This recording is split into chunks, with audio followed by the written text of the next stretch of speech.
And Golly, and Reigns, and a goal! And they have done it! Oh, and driven in!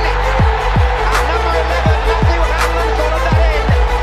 Wilson will strike it! And it's gone all the way through! Oh, there you go! Not the cleanest of contacts, but Louis John scores for a third game running. And there it is! Sutton United at the GM Vauxhall Conference have put out first division Coventry City, winners of the FA Cup themselves less than 2 years ago. But the whistle goes now. Delight for Sutton United. Sutton United in the National League are through to the last 16 of the FA Cup. No longer English football's perennial non-league club. A 123-year crescendo reaches a new peak for Sutton United, who are promoted to the Football League for the first time.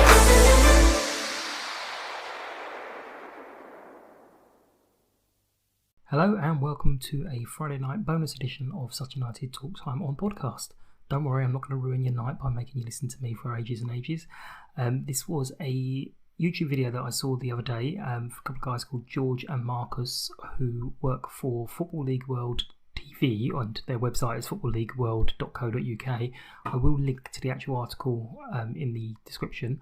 But I asked them if I could share it with you guys for anyone who didn't see it on Twitter. I know it was shared by a couple of us the other day on Twitter, but for those who aren't on Twitter, they might not have heard it. Say lots of nice things about us and talk about our chances of back-to-back promotions. So please enjoy, and if you do like it, go and check out the website. But yeah, Football League World TV, it's Marcus and George who will be taking over now. Thank you.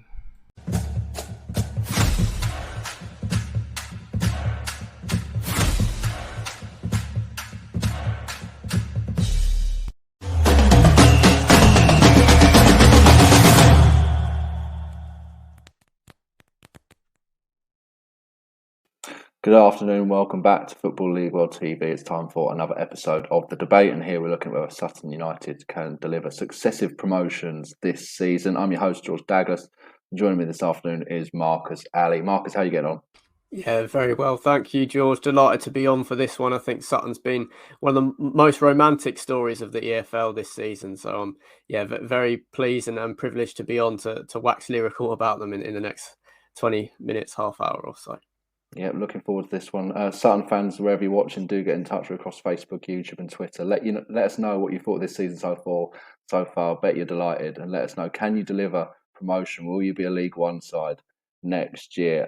Let's get straight into it.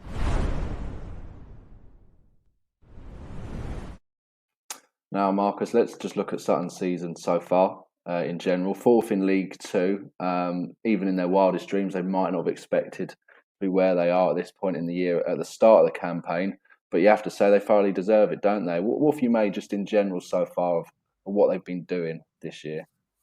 Well, it's been a great ride, hasn't it? They did start the season slowly. I think fans would have been a little bit worried that maybe it was going to be a bit of a big jump this season. But then out of nowhere, they seem to win six league games out of 7 and push themselves right in amongst the mix in the top 7. And the impressive thing since then is that they've been able to sustain that and they've been able to hang around in that position to get all the way to the January transfer window and just increase the hopes of the neutrals, I think, but also of the supporters that they can achieve back-to-back promotions. They lost on the opening day to Forest Green Rovers with a late goal for Rob Edwards' men. And I think Forest Green, that they've gone on to probably exceed most people's expectations, but they've definitely been a side who's been up there in recent years in and around the playoffs and flirted with automatic promotion. We're expected to do so, not to this extent, but to be right up there again this season. And Rob Edwards was extremely complimentary about Sutton on the opening day. It was, of course, his first match in charge, so it kind of suited it to him to say, we've beaten a good side narrowly. But he's been proved completely right, and Sutton have been difficult opponents for almost everyone that they've come across ever since. So it's not been, it's definitely had its ups and downs this opening half of the season, but they've come out of it in the right way. And Gander Green Lane's been a very tricky place to go for other League Two opposition. That's a handy segue there, Marcus, because I was going to get onto their home form in particular early on in this show. Obviously, we're going to get onto strengths and weaknesses later on and look at individual players, but you've got to say their home form's been brilliant this year, hasn't it, at Gander Green Lane? It's one of those real old school grounds that, plenty of clubs, I'm sure, don't exactly relish going to, and Sutton have certainly enjoyed a lot of success there this year. You only have to look at the form table, looking at the last 10 home games in particular, the joint top of the form table alongside Tranmere Rovers, who obviously are going well now as well in League Two. How important has that home form been? Obviously, it looks pretty important, but how important will it be for them as well in terms of sustaining it? How can they ensure that it remains a fortress in the weeks and months ahead? Well, it has been absolutely huge, hasn't it? I think they've won their last 7 on the bounce at Gander Green Lane in all competitions, and it was something that was levelled to them coming up. Was it more to do with the fact that they played on an artificial pitch last season and was making it tougher for the sides with more established stadiums in the National League? But absolutely none of it. Their away form has dropped off, so it has been important to keep putting in those performances on home soil. I see no reason why they can't sustain it going into the second half of the season. It's an experience for plenty of away squads and managers. I was at the game when they beat Mansfield 2-0 a couple of months ago, and just to see Sutton took the lead inside the opening 5 or 6 minutes in that game, and Nigel Clough's men were shocked, and it was all Sutton for the majority of the game. That the home crowd really got on top of them.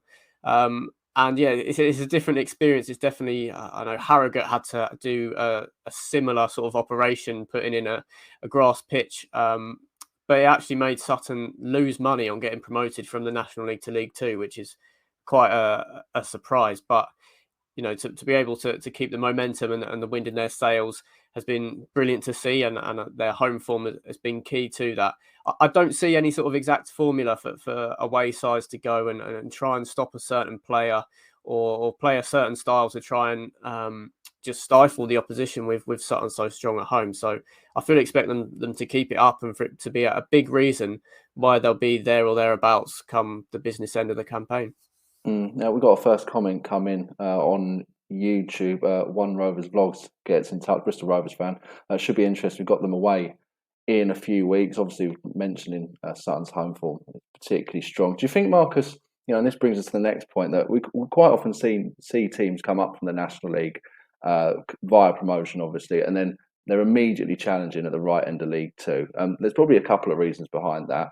One of the reasons I might put to you and see what you think about is there just an element of, with Sutton United, let's be honest, a lot of these clubs that have been in League Two won't have known a great deal about them, really. Obviously, they'll have been able to see them a bit in the National League, but in terms of an established League Two side, they've obviously not been that. So they've kind of got that element of surprise, and it seems to have caught out quite a lot of teams, as well as the obvious, momentum they've got coming up from the National League. I'd also say as well, there's probably not a massive gap, is there, really, between the top of the National League now and most of League Two? Yeah, there's probably an argument to say that the access and the way that you can scout your opposition is probably a bit more difficult at those lower level. There's just not as many platforms or as much detail on the kind of side. So for them to spring a surprise, maybe that has gone in their favour a little bit, although the gap is definitely reducing significantly between the National League and League Two, with it so difficult to almost get relegated from League Two at times. I mean, it sounds harsh to say, but we've seen some extremely poor teams stay up in League Two in recent years with just the 2 relegation spots. Compared to 1 automatic promotion place in the National League, it seems ludicrous to think you're outset at the start of the season if we've got to win the league title just to guarantee promotion. But that, of course, makes it tougher and makes the team that does achieve that eventually go on to be sort of a much more established and better side than they would be if they were able to go up through the playoffs. So a team's never gone down in their first season from League Two after promotion to the National League, and that statistics looks like carrying on for many years to come, with how both Sutton and Hartlepool have got on this season. So yeah, I think it's going to be a difficult place to go as One Rovers Vlogs is looking forward to. But yeah, it doesn't surprise me how well Sutton have done. Even Harrogate last season, and we've seen them go again this season. Forest Green came up from the National League not so long ago as well. So the gap is smaller than ever. It's not the case with Sutton, but there are a lot of professional clubs in the National League now. It's becoming more and more professional year on year. Of course, Sutton were semi-pro until very recently.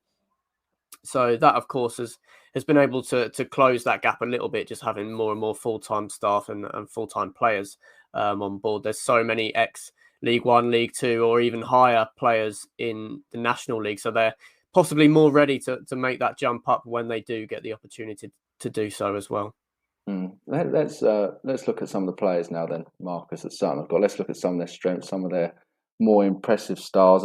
David Ajiboye is one that sticks out immediately. 6 goals so far this season. Alistair Smith in midfield as well, having a great year. Donovan Wilson.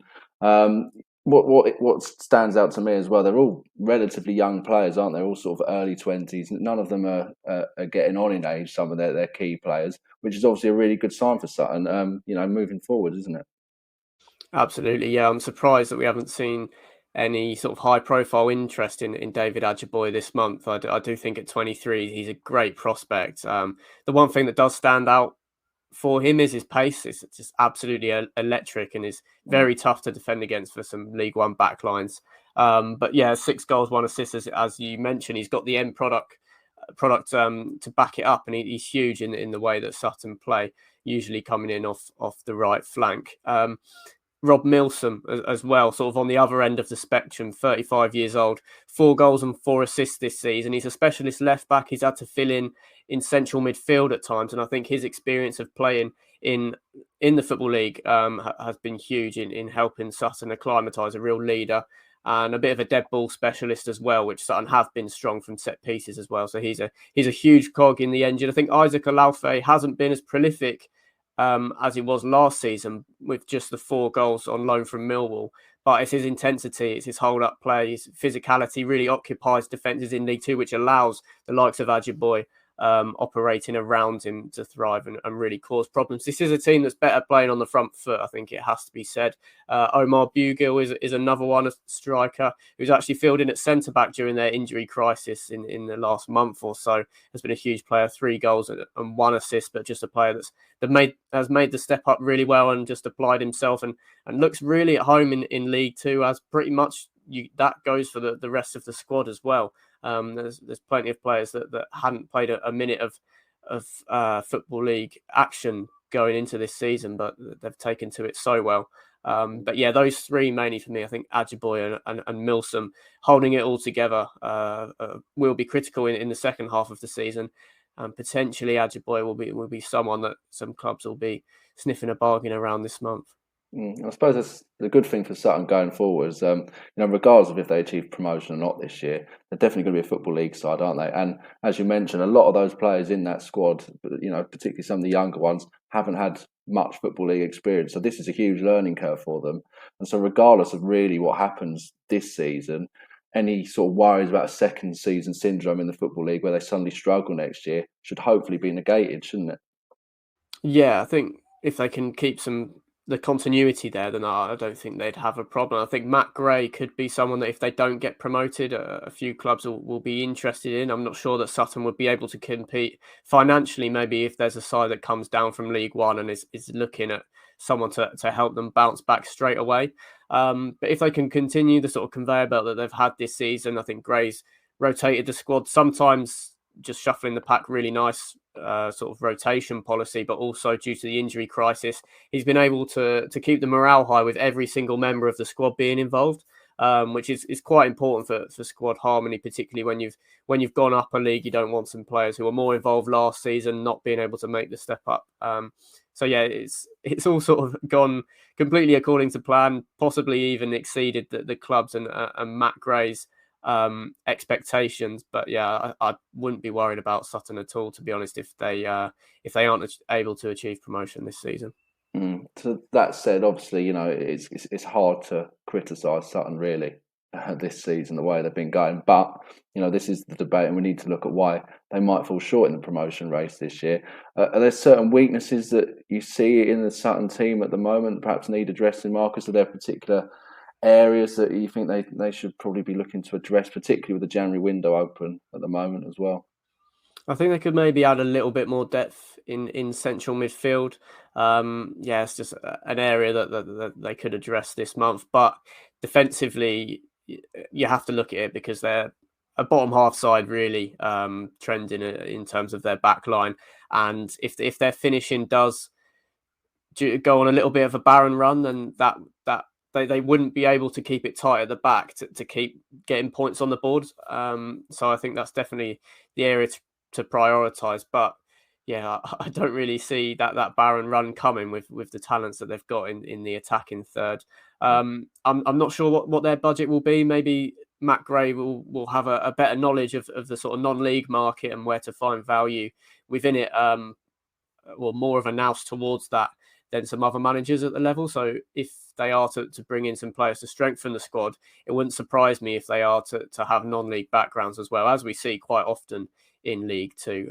So even though they do need to bring players in, I'm not sure they're going to be able to shop in the markets as the other clubs that are around them in the league table. I suppose as well, they perhaps want to, if they can, develop a knack of turning a few of those losses into draws at least. I mean, they've only drawn 3 times so far in the league, fewer than any other side. Now, obviously, they've won enough games to be where they are, and that's fair enough. But perhaps turn a few of those losses into draws if they can, just get a few more points on the board between now and the end of the season. It could just help them. The way the League Two picture is looking, obviously Forest Green are well away at the moment, but it's very bunched below them, and every point possibly could count. So just trying to get a few more draws on the board, and obviously adding to those wins as well, could be important for them too, couldn't it?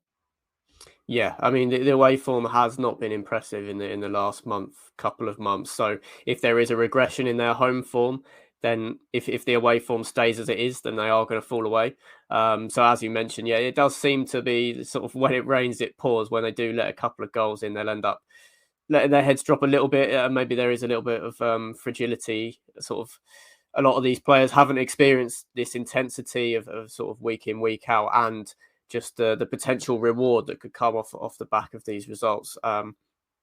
So yeah, I think making themselves a little bit more hard to beat on the road could maybe be something that Matt Gray looks to do.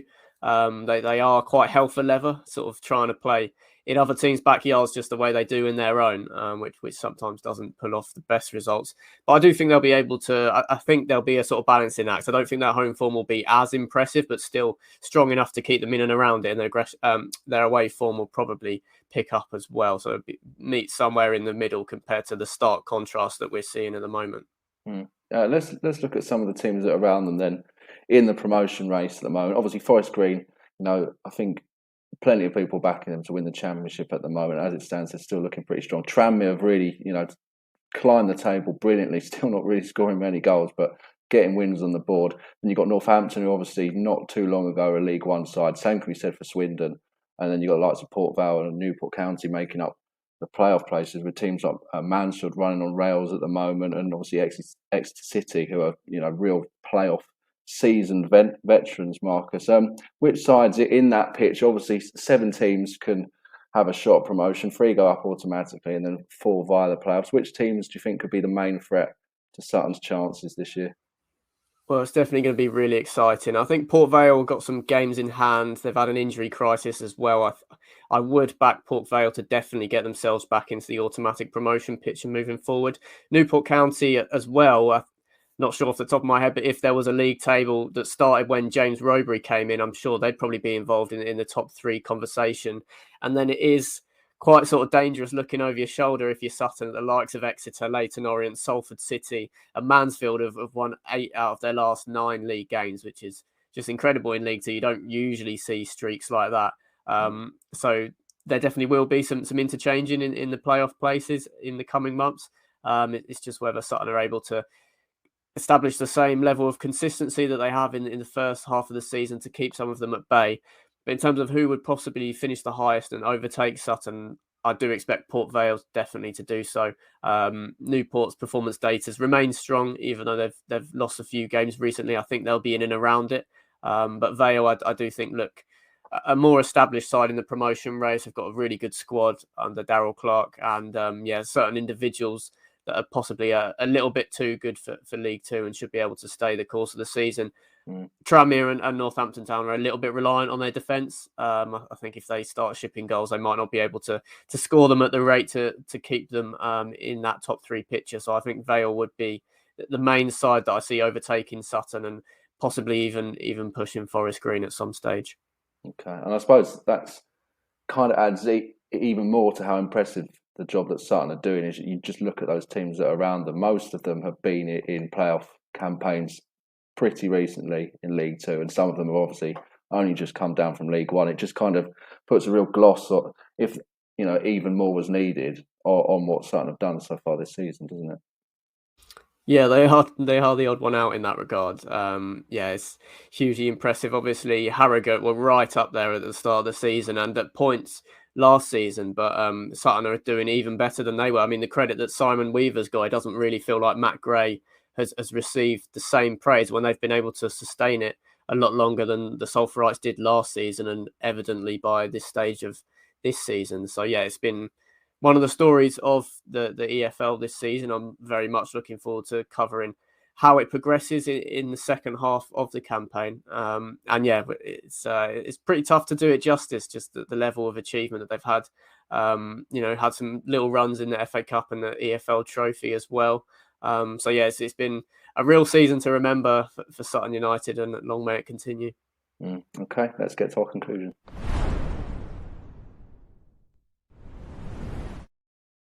So today's topic on the debate has been, can Sutton United deliver successive promotions? Marcus, what's your verdict? Can they, and how will they do it? Via the top 3 or via the playoffs?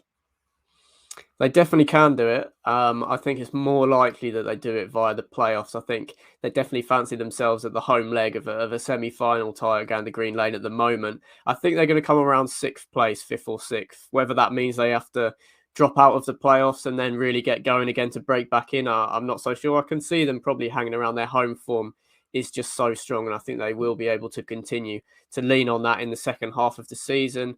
You look at the managers in the promotion race. Matt Gray's been at Sutton quite a while now.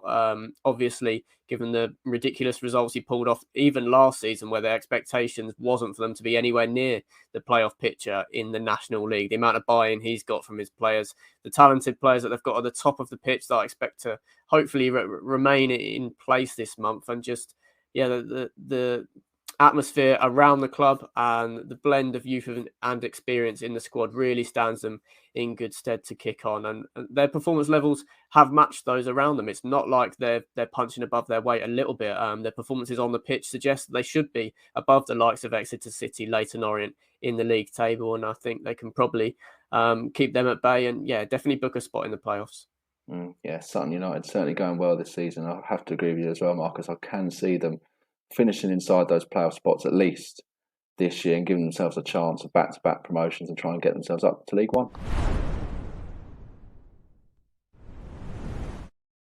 That's been the debate on Football League World TV, and that's it for the channel as well for today. We'll be back tomorrow, Friday morning, returns the betting show at 10 a.m. Sam Rourke hosting that one. He's with Billy Mully and Ned Holmes.